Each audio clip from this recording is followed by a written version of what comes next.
Well, my background as a designer started very early. I already wanted to be a fashion designer when I was a little girl. And I very classically did little doll dresses and drove my mom crazy, ruining her sewing machine. When I started design school in New York at Parsons School of Design and studied there and in Paris, also at the Parsons School of Design, and went on to work in New York for fashion companies.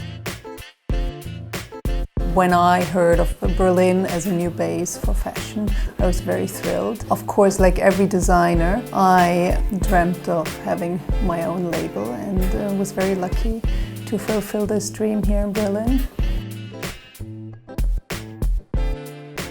We launched Cruba in 2009, shortly before I had moved to Berlin.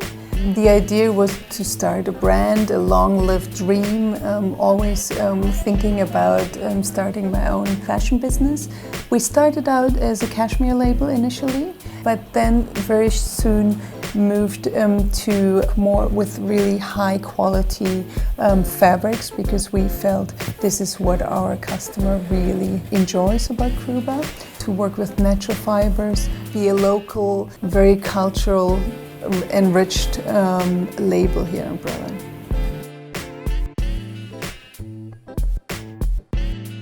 Eco-friendly for me means to spend time and think about every step you do in your company.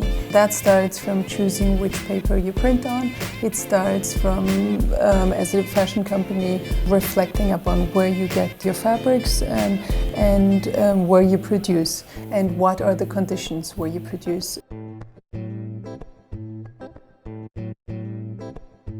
Urban, wholesome environment means for us to really care about your local environment, to support regional economy and build trust within the people that surround you. So have very short ways, have everything within close proximity, because we believe that brings well-being to your environment and fosters trust, and it's just a happier environment to be working in. So we very much care for working locally with all our manufacturers, have our sampling room here in Berlin. That's very important to us. Just have a happier environment, because we feel that's more contemporary today than anything else.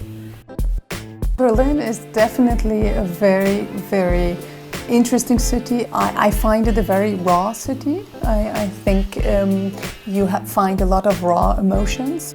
Berlin is now similar to New York 10 years ago. I can see that because Berlin is changing all the time.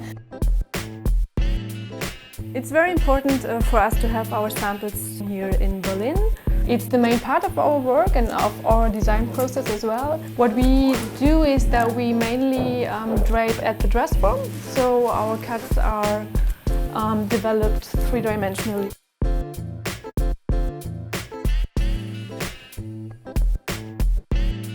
We do consider our brand as sustainable. First of all, we only use fabric with European origin, so that we can be sure our suppliers meet the European standards concerning environment or labor rights, and we make a point of being very familiar with our suppliers. Each season, 1/3 of the collection is made of overproduced fabrics, so we recycle from fine Italian and French mills mainly. It's always challenging to find materials that really fits the mood of the collection and are recycled. Sometimes this is a huge advantage, because you may never thought of something specific like that.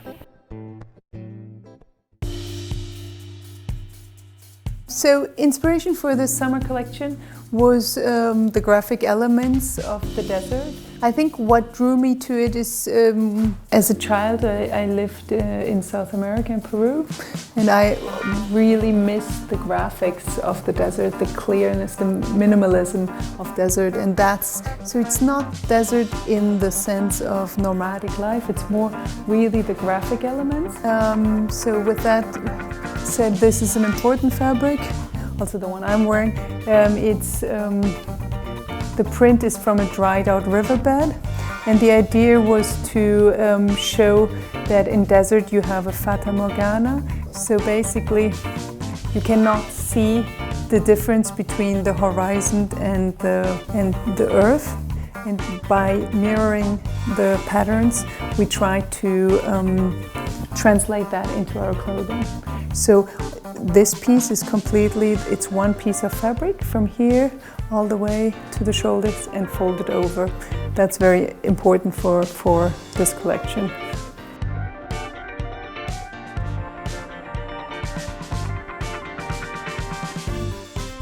There are a few ways of how eco-fashion can become more and more a social norm. Number one, I think if we would raise customs, for example, with fashion coming from far away, if we would raise the customs for those goods, it would be a very easy way to reduce producing very far away, and we would very strongly support our local businesses. So basically, it would not be cheaper to be producing far away.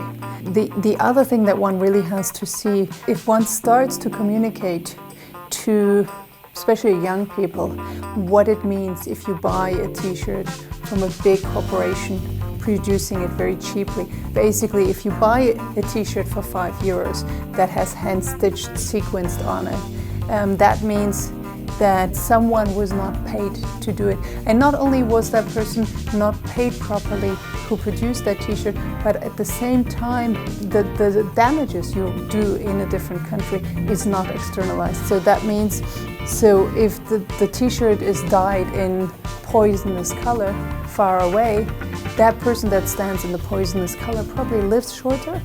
And since he lives shorter, he will probably have big medical bills. We're not paying for that. We're just paying for the t-shirt. So the price we're looking at is just a really small amount of the damage that we're doing. If we would, just with educating, communicate the system the way it's working right now, from big companies producing far away, that would help us to really push forward ecologic fashion here at home. I think as a global community, we should really work to enhance the vision of fashion, so one can feel good about fashion and not feel guilty, think that one has to change something in order to enjoy fashion. We have to go back to really find the beauty in creating fashion, giving it some value, and enjoying the knowledge of what it's made, what the story is.